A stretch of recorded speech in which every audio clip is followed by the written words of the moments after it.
அஸ்ஸலாமுஅலைக்கும் friends, welcome back to our channel. இன்றைக்கி நம்ம சேனலில் வந்து இடியப்ப மாவு எப்படி தயாரிக்கிறாங்கிறத ஒரு மினி விலாகாக தான் பார்க்க போகிறோம்.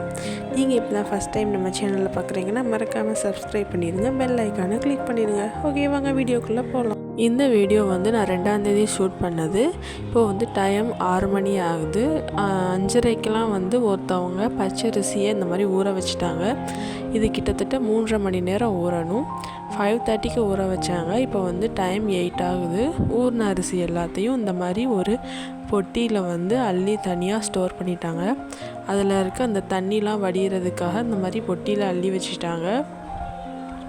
இதுக்கு பேர் தாங்க உரல். இதை வந்து குந்தானின்னு கூட சொல்லுவாங்க.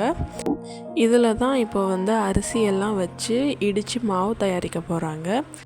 எப்படி மாவு ரெடி பண்ணுறாங்கிறத ஸ்கிப் பண்ணாமல் பாருங்கள்.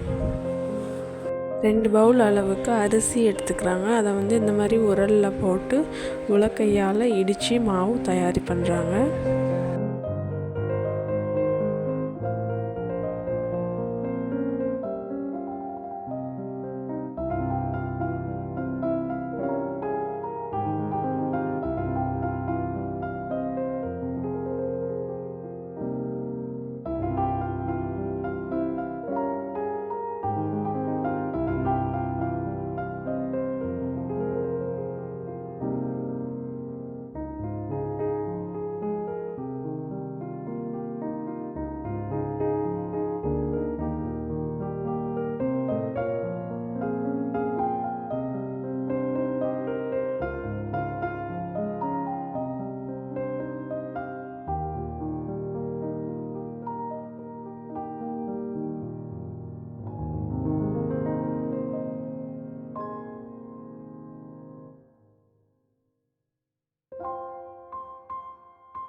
ரெடி பண்ண மாவை இந்த மாதிரி ஒரு ஜல்லடை வச்சு ஜலிச்சு எடுத்துக்கிறாங்க. அதில் வந்து கட்டிகள் இல்லாமல் நல்லா ஜலிச்சு எடுத்துக்கிறாங்க. அப்போ தான் வந்து இடியப்பம் சுடையில் ரொம்பவும் சாஃப்டாக வருமா.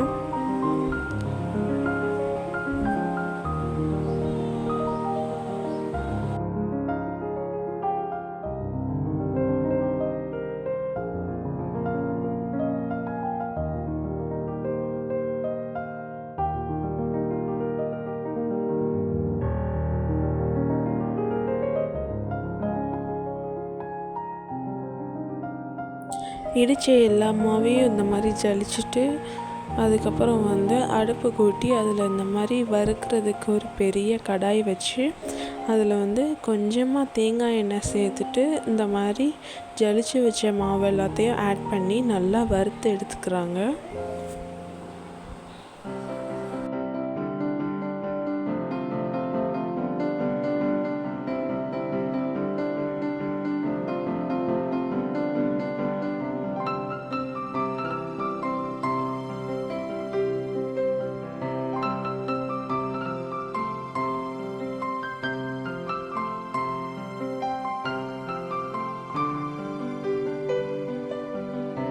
இந்த மாதிரி நல்லா வறுத்து கலர் மாறினதுக்கப்புறம் அதை வந்து தனியாக ஒரு பாத்திரத்தில் மாற்றிக்கிறாங்க.